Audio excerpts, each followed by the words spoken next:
And here, bursting with information, are the 5 men with whom the crew have their appointment. They are the rock band Status Quo. They are to guide MotorMouth around the square.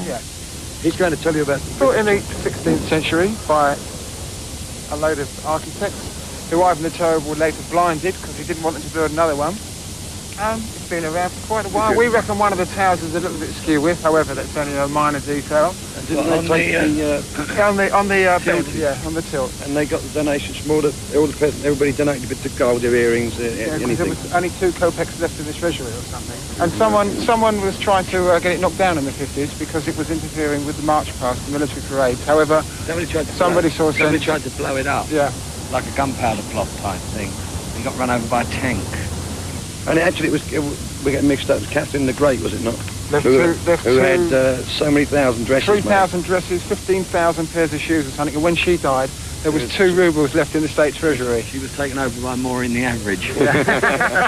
After that comprehensive history of St. Basil's, the group moved to a quiet corner of the square beneath the walls of the Kremlin. The unknown soldiers, the same as they have in a lot of capitals. They get a body of a dead soldier. It's irrelevant about the nationality. However, in this case, I would imagine he's a Russian, and the fire never goes out.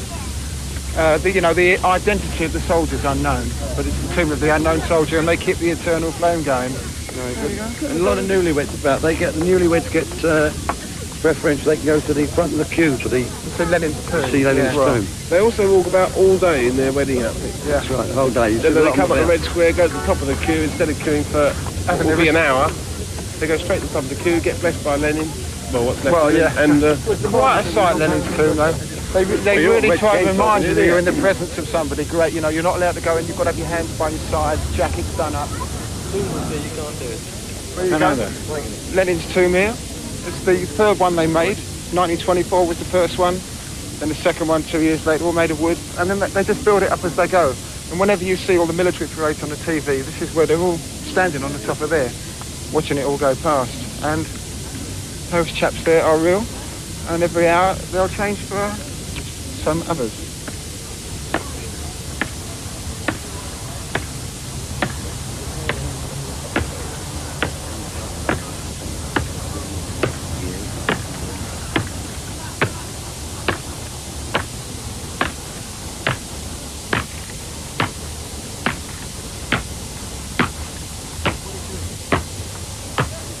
Changing the guard on Lenin's tomb. It's quite an awesome march, you know. It's quite a frightening march, you know. They change it on the hour, every hour. And you'll notice when they get down to the far end there, the timing is so precise as to when they leave the gate as when they get to the tomb. They stand there for not more than 4 or 5 seconds, and the clock sounds. So precise. Every young soldier has a chance to guard Lenin's tomb for 1 hour. From the outside. The experienced soldiers are downstairs in the actual crypt, but every young recruit gets a chance to guard the tomb once in his life.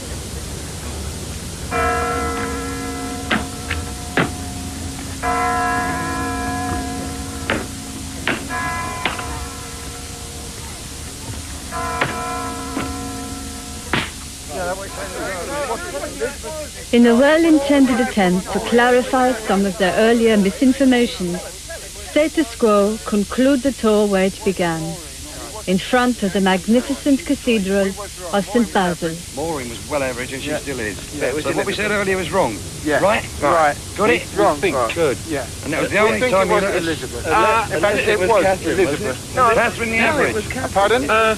Yes, who had all the frocks, all the shoes, and who left the 2 rubles in the kitty. When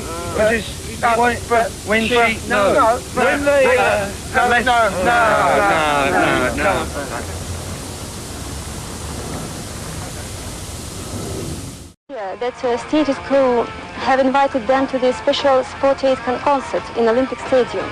We'll be very pleased with this idea. Thank you very much. As part of the worldwide sport aid appeal, Status Quo were playing a special concert at the Olympic Stadium in the center of Moscow. The children from home number 17 were invited to meet the band before the evening concert.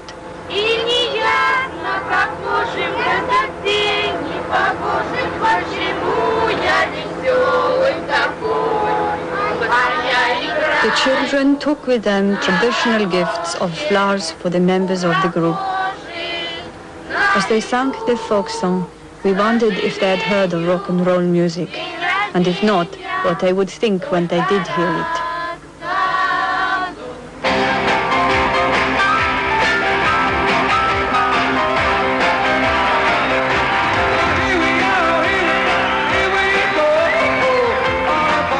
As the children entered the stadium, they could hear the band playing.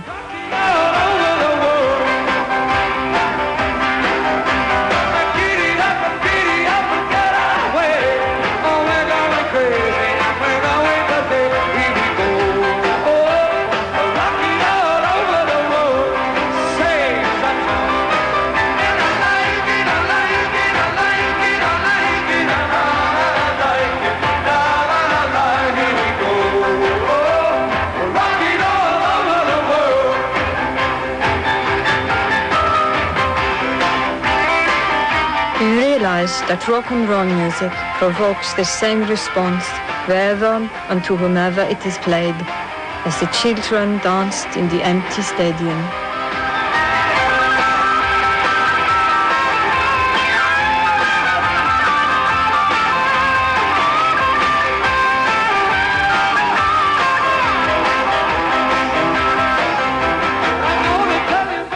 In return for the gifts of flowers, Status Quo presented the children with T-shirts and hats.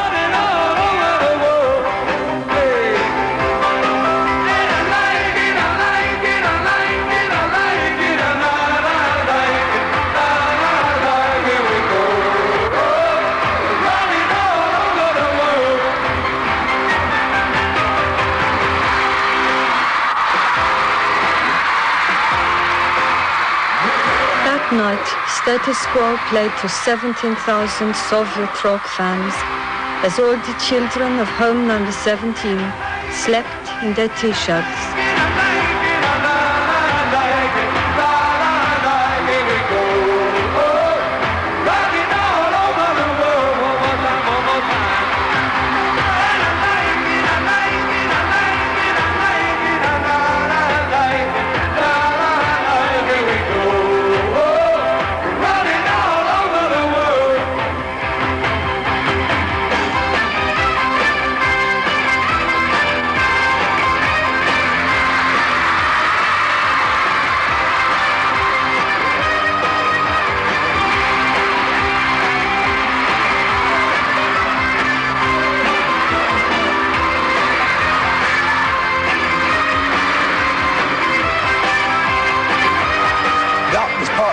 In part 3, we've got the very, very, very famous The 30-Second Spot. Also, we've got Bugs Bunny, as ever. And my favourites in the charts at the moment, Womack and Womack, are coming in to talk to us. And we've got their latest single. So watch part 3.